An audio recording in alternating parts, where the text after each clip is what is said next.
Well, people, it seems like Nia Jax just did it again. You know, people, any day since like 2016 where the Great One gets to talk crap about Nia Jax is mostly a good day. But people, I'm a changed mind. Nia Jax with the biggest botch of 2025 and injuring an opponent again like it's 2018 all over again. Not gonna say nothing about it. Stuff happens, I guess. I will not talk about how bad that was. It was also the main event, by the way. I mean, how could I talk crap about it? See, people, I'm between a rock and a hard place. Who am I, literally, to criticize it? On the other hand, that was pretty bad. You know, I've learned to love Nia Jax over the years. My peak male body performance may belong to my wife, but my heart will always belong to Nia. I'll give you this, she probably had a rough night because, all kidding aside, she did just fine ever since she came back. I think literally everybody knows she's not the same Nia Jax we watched in like 2016, you know, the walking botchamania she used to be. If anything, she's overprotective, just very carefully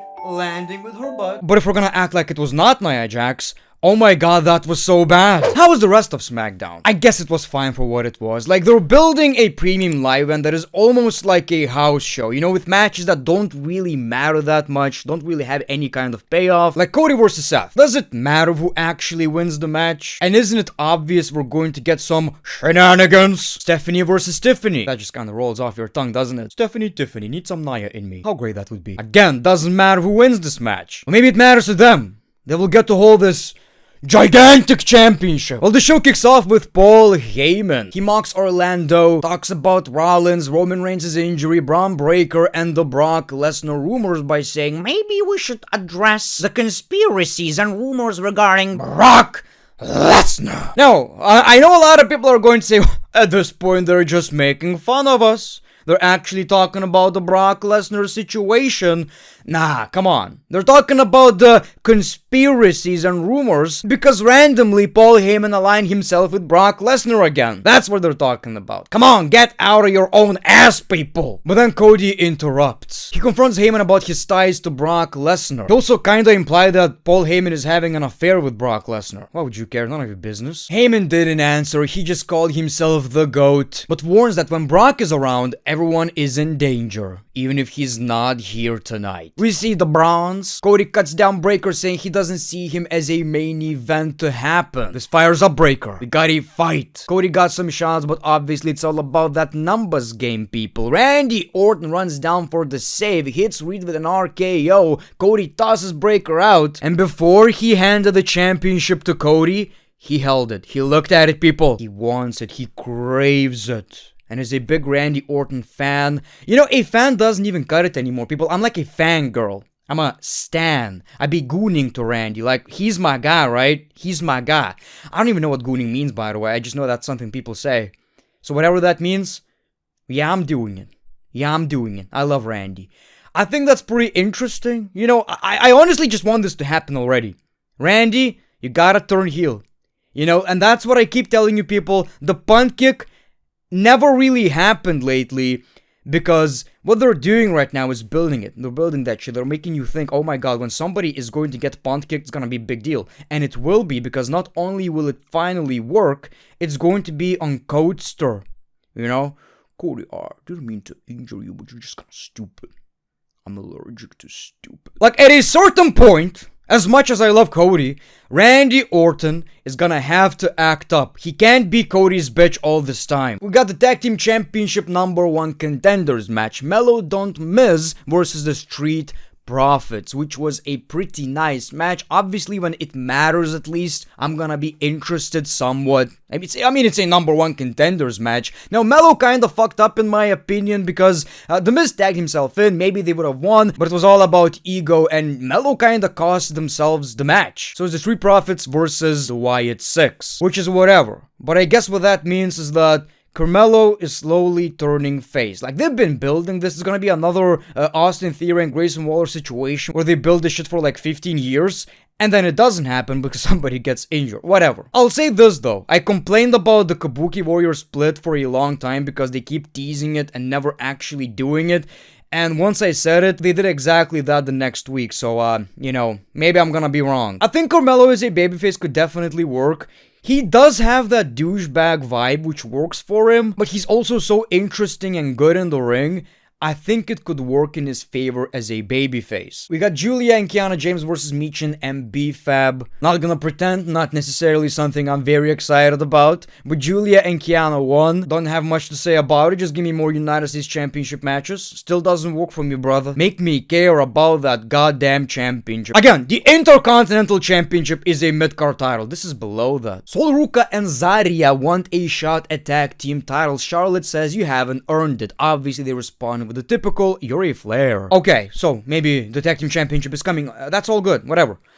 The Speed Championship is still a thing? Didn't they cancel that shit? I wouldn't be surprised though that some people didn't even know Speed exists in the first place. We see Drew McIntyre and he complains again. This time around, I think he's right. He said, well, the referee stopped me. But why did he do that? I wasn't breaking any rules. Why are they protecting Cody? This championship belongs to me. But he puts all the blame on Cody. He forgives the referee. We see GM Nick Aldis, and he basically says, yeah, this is wrestling. You know how it works. I'm a champion without the title. And we see Jacob Fatu. Jacob just says, stop complaining, bitch. Drew responds with a headbutt. We gotta fight. And Jacob Fatu stands tall. Big fan of both guys, but I don't really see any benefits of them working together.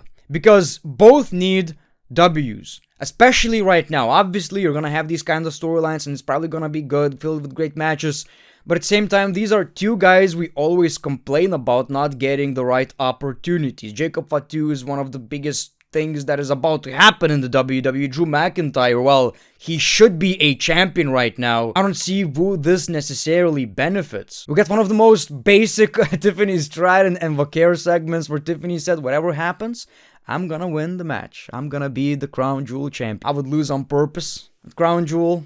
Imagine carrying that shit to the airport. Sami Zayn's open challenge, and it's Javon Evans, which I absolutely love. I love that guy, man. I rarely play 2K games anymore, but when I do, I pick this guy because his moveset is insane. It's nuts how high he can get. Look at this shit. And I actually really love the finish. Hula kick plus Blue Thunder Bomb, and Sami Zayn wins the match. Blue Thunder Bomb is a very beautiful move. It probably should have been a finisher in the first place. Not that I mind the Hula kick, I actually love it because it's so out of nowhere. Again, so far, loving this United States Championship Open Challenge. It's a great gimmick to have. Whatever gets you thinking, I wonder what's gonna happen on next SmackDown. And that's exactly what I'm thinking. I wonder who is he gonna face next week. That's a good thing to have on your show. Kit Wilson tries to confront Damian Priest about what happened to him, but ends up tripping over his wheelchair. Damian got attacked by Aleister Black, and Aleister says, happy birthday. Am I the only one who feels that way? I like Damian. I like Priest. I don't give a shit about this rivalry. And then we got the triple threat main event for the Women's Championship. Who's facing Stephanie Vaquer? Is it Nia? Is it Tiffy? Is it Jade? So the match was going fine. Exactly what we should get in the main event of SmackDown. But people, Nia Jax injured Jade pretty hard. She was bleeding, I believe, from her eyebrow. I could be wrong. And that looked rough. I'm not a professional wrestler. I'm a professional whiner. I whine about wrestling. I don't wrestle. So, in a way, I can't really tell you who's at fault. Did she push her too hard? Or Jade just didn't land in the right position? As much shit as Nia Jax is going to get for her lack of wrestling skills, Jade is also pretty new and she kinda does fuck up quite a lot. Then we got a spot where Nia Jax didn't kick out. She was visibly angry. Then Tiffany hits her finisher and wins the match. We got Tiffany and Stephanie face to face. So that was pretty obvious. Now, I feel like the referee should have just counted to 3. I can't pronounce, that's the one word I'm still really, 3.